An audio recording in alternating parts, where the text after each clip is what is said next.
Welcome to Coached Soul, a podcast for a better you. Your host, Steve Hudgens, is a licensed professional counselor, and your co-host, Julia Canton, is a therapeutic coach. Together, they discuss various topics, providing a different perspective on life and insight that you are not alone. On a non-emergency basis, you may contact them at area code 918-280-8690 or coachsoul.com to provide them with new topics, feedback, or to request an appearance on the show. And now, here's your host, Steve Hudgens.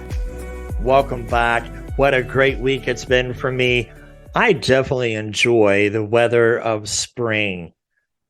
It may be wet, but I just enjoy flowers on the ground and in the trees. One of my favorite when I lived in Japan was the cherry blossoms. I loved the smell of the cherry blossom trees. I just became so attached to the smell of Japan and I notice I said the word attachment because that's a great segue. And unfortunately, Julie had to detach this week due to some personal reasons, and that's okay. Hopefully she'll join us here in the future. Do you ever have this favorite toy that you became attached to? Or you have this favorite item that you become attached to? We have these things that we grow attached to because we're fond of some memories that it brought us. I have a pocket knife that my grandfather had that I have with me. And I grew attached to it only because I remember a lot of the memories of my grandfather and being able to have his pocket knife reminded me of all kinds of things that he taught me with that knife, especially whittling or fixing things or just remember him pulling out a splinter using his pocket knife. How do we grow into attachment? And how does attachment work with us in regards to relationships? Well, attachment in relationships works a little differently, but almost the same. It's interesting because I received an email in Psychology Today that says, help. I need help sorting things out. And this person goes on to say, says, I need to sort some things out with what I'm seeing. I have narcissistic abuse parents and family, and I don't have any contact. And I thought all was great until I think my new boyfriend is another toxic person. Do I attract them or just tolerate them? Help. You know, I appreciate the person who contacted me, and unfortunately, I wasn't able to be a lot of help, only because I don't have a lot of information. Because do we attract what we are used to have in our life? It's what I call kind of imprinting. You know, we're surrounded by what we're used to being and seeing, and so the old saying, birds of a feather flock together, is true. So when you think about attachment, it's what we are used to being around. In other words, what if you take a kitten who never opened its eyes and you place it next to a mother dog who is very nurturing and caring, but it's a dog. And as the kitten grows older and opens its eyes, it starts mimicking dog type techniques. Now, I have a cat, or had a cat, I should say, that I can throw a ball and it would go fetch the ball and bring it back. I do that for my dog, it wouldn't bring it back. I guess it's the reason why I never played golf. It's almost the same thing. You hit the ball out and you got to go chase the ball, right? If you love golf, great. I'm so happy that you're able to find some kind of relaxing technique to get your aggression on a little white ball that didn't do anything as you hit it and you got to go chase it. I'm not a good hide and seek type person because a white ball in a white sky, forget it. It blends in, I lose it. I'd much rather play baseball or softball, something bigger that I can keep my eye on. All right. Got off topic, but I'm having a ball with this discussion. Boom, boom. Okay.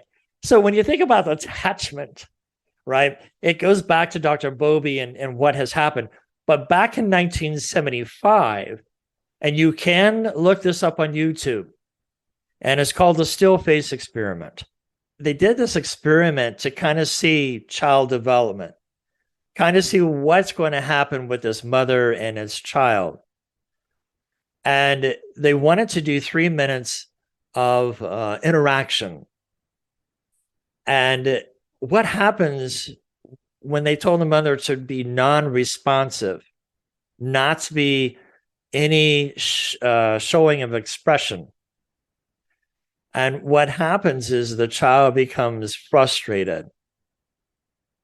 And when it continues to try to get the mother's attention, because it doesn't like the still face, it needs that interaction. So the baby begins to withdraw, and it orients its face and body away from his mother to withdraw. And it's a hopeless facial expression, and the baby becomes rejected.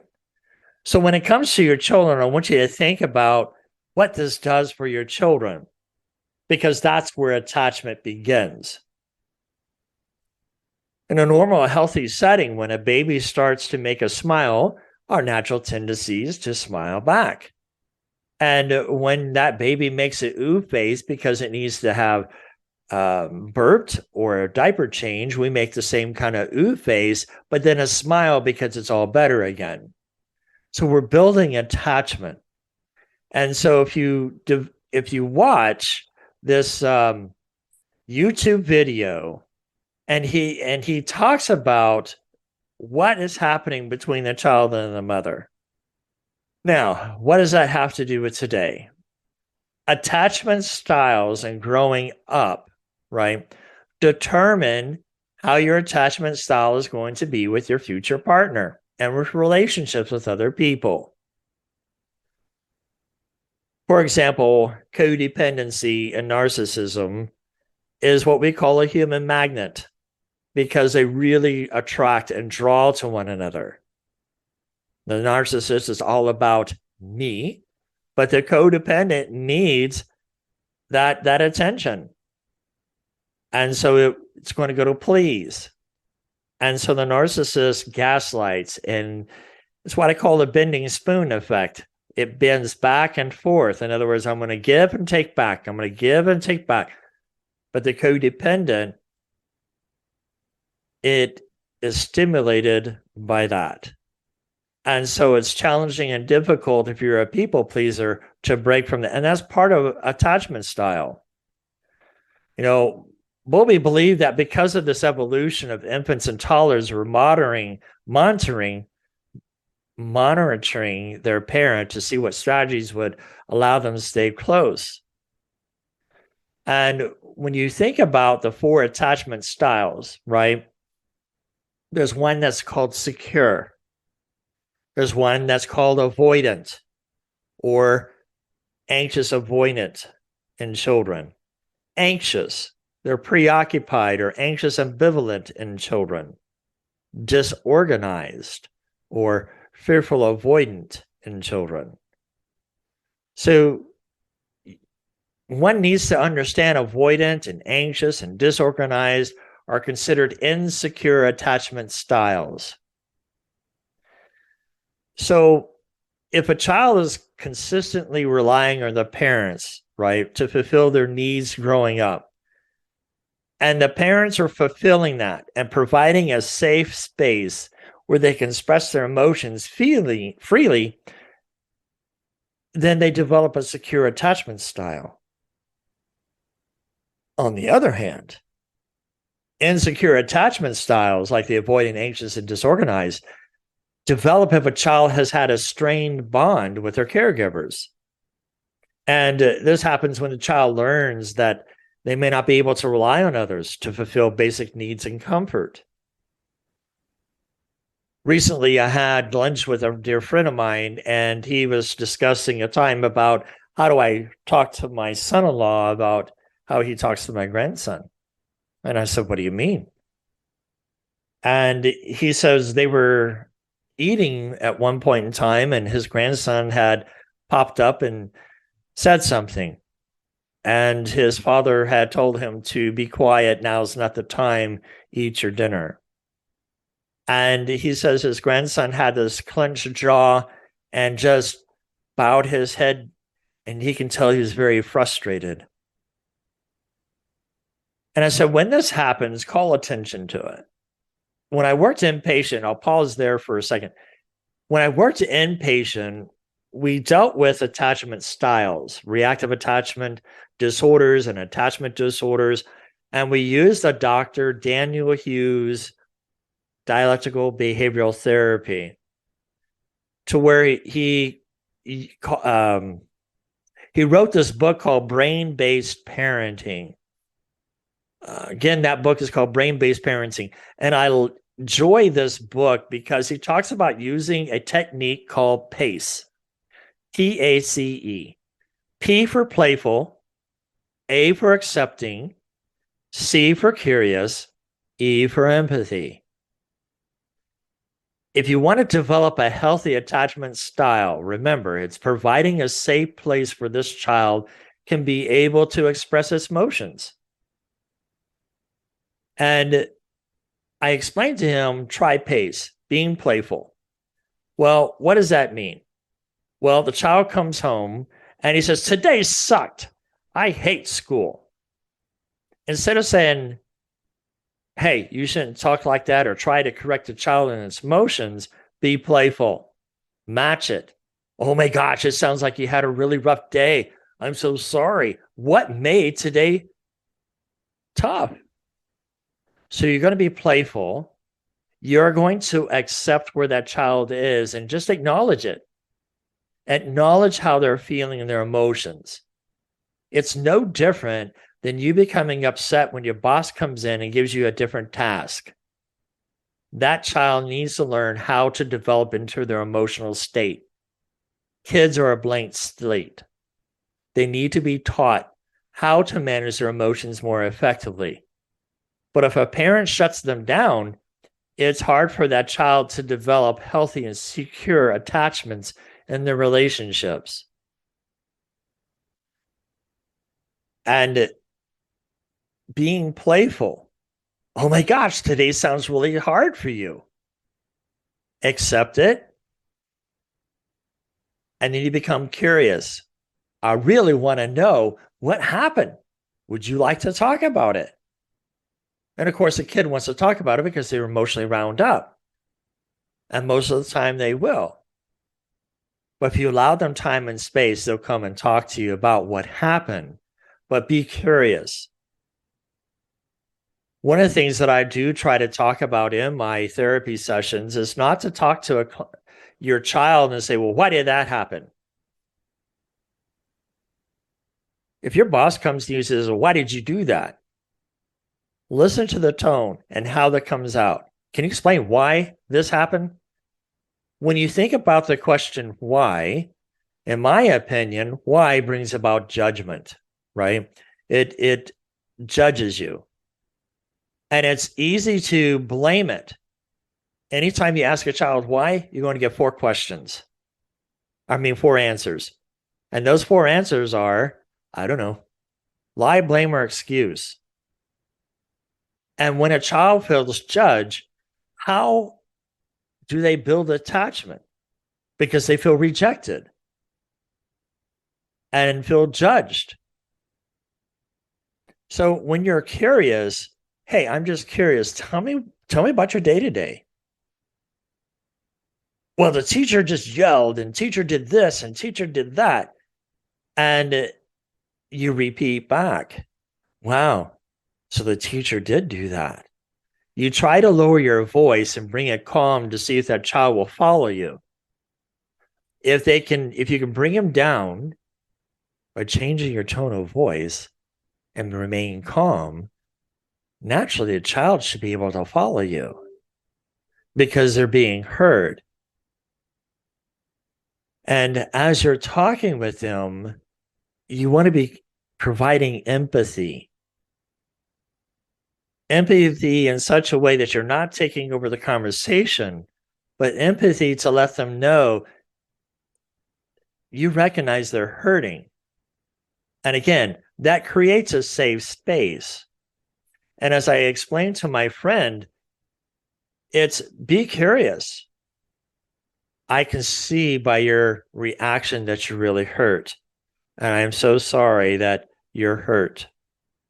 Would you like to tell me what it is that you're hurt about? So if we can change the why did you do that? Now, I explained to my parents that, yeah, you see the lamp broken in the living room, right? And you're mad and angry. Don't display that. I know it's hard. I know it's difficult. And as a parent, looking back, I did become upset. But as the older I've gotten and dealing with my children and so forth, I changed my attitude because I became a therapist about 10 years ago. And so I changed that, right? So it looks like that when we change, the child becomes more accepting. So I said, ask him. And then distract that child. Get him or her to go do something so that you can immediately talk to the son-in-law or whatever, if it's your son or son-in-law or daughter, etc. Say, look, did you notice your child's effect when you told him to be quiet? How his facial expressions came about? There's where attachment begins. If we tell a child to shut up, don't want to hear it, we create attachment disorders within that child. Part of the reason why I became a therapist is to understand my own attachment. Because growing up, that's one of the things that I've always brought up on was children to be seen, not heard. When I try to explain something, it's you're back talking. So allowing your child to get them to appropriately express their emotion, okay?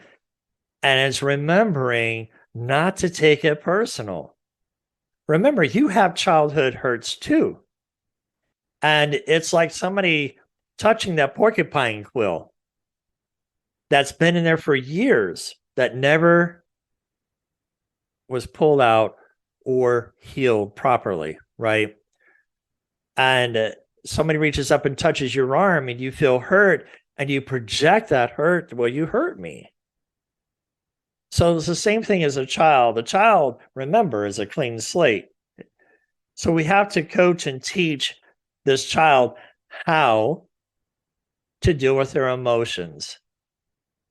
And that goes back into that attachment theory of what has happened between the mother and the baby when the mother didn't want to display any type of emotion. When you go back into Germany and the ugly time period of the Nazis and how they were treating the Jews, they also experimented back then. And that was a horrible way of learning about attachment, how physical human touch is so important, that they separated the Jew babies from the German babies, and they found out that they held the German babies more. And when they ignored the Jew babies, they died. So developing a healthy and secure bonds is important, especially for children, so that they can develop in a healthy ways of attachment. Because what happens is and according to a 2018 study, what's interesting is the women scored higher on anxiety, but men scored higher on avoidance when it came to relationship. And when you think about it, it's because of how they were raised and how their attachment styles developed as they got older. And It's talking about emotional available. You ever had a relationship where this person was emotionally unavailable? And sometimes we really don't know what that is. Well, when you think about the three attachment styles that we talked about, indifference, avoidance, and detachment, these are three signs of emotional unavailability. And if you can learn how to spot them quickly, it will save you from having a toxic relationship. So, what's emotional unavailability? In other words, it's a person who doesn't respond to your emotional needs or cues. It's an emotionally unavailable man or woman who has persistent difficulty expressing or handling emotions, and especially getting close to other people. Now, from what I explained to you already, can you understand how some people, or maybe even you, have trouble getting emotionally close to other people? Why? Because as a child, you depended on a primary relationship, a bond, right? And all of a sudden, that bond is broken. They did another study as far as attachment when they had a mother who was pregnant and their child was 3 or 4 years of age. Now, remember, attachment builds upon birth to about 3 or 4 years of age, depending on the development of the child. So they did an experiment just to see what would happen. And of course, it was all voluntary. The lady was pregnant and they put her in the hospital for a month.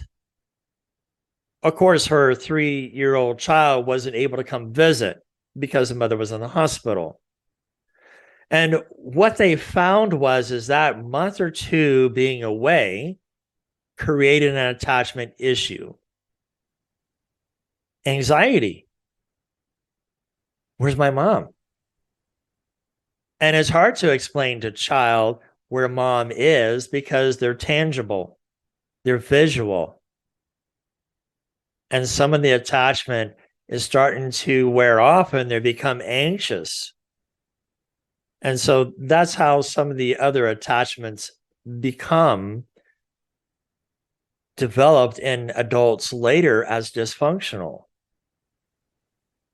Now, can these be worked on? Sure, because I'm living proof.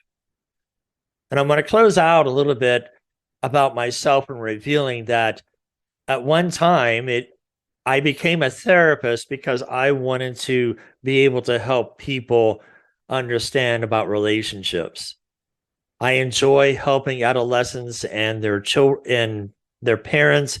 I enjoy couple and marital therapy and helping people to figure out who they are and finding their identity. And especially women, you ever felt like I lost my identity in my relationship? And it's because of your attachment style and about building healthy boundaries. And so when I was younger, I would have these experiences of not being able to express my emotion because it was to them back talking. Only because I wanted to learn why. What was causing this to be done? How come it had to be this way? And when you have totalitarian type parents, you do this or else. Well, by golly, you got to do what else? But I was stubborn back then. But I also had an attachment issue. And the attachment issue that I had was because I was close to my father. But when I was about 1.5 to 2 years of age, he had to go to Thailand during the Vietnam War. And when he came back after a year of being stationed there, I had difficulty in recognizing him. So that created an attachment issue. So as I got older, I had an attachment issue. And so I wanted to be able to have intimacy, acceptance, being able to have what I call words of affirmation. So it caused an insecure attachment style for me. Now, as I've gotten older and went through my own therapy and received some help, and then later I became a therapist, I began to understand my attachment style to where now my attachment style is more secure. And I'm comfortable with who I am as a person. But it's important for you to know who you are as a person so that you can build healthy boundaries for yourself so you can be able to develop a secure attachment. Is it possible? It's possible. Seek a therapist that will help to develop a sense of who you are and start working on the emotions that you have. And you know what? One of the things that I found for myself is that I blame myself for a lot of things that weren't mine to own.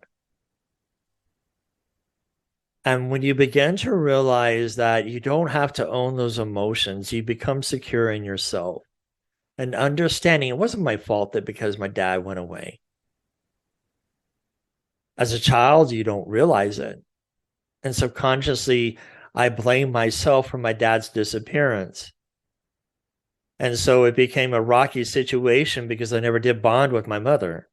And that's a whole lot of different story about attachment. So in the next few segments of attachment, we're going to talk about the various different attachment styles, what they look like as a child so that you can understand how attachment develops in a specific child in a certain way. And then we're going to talk about that specific attachment. And what does that look like in our relationships? What causes us to gravitate towards the relationships that we do? And how do we handle certain arguments in our relationship? How do we deal emotionally? Do we avoid the emotion? Or can we handle the emotion? Stay tuned until next week. It's been a pleasure, and hopefully Julia will be with us. Until next time, be blessed. Thanks for joining us today. We hope to have you back next week. Until then, be safe and be kind.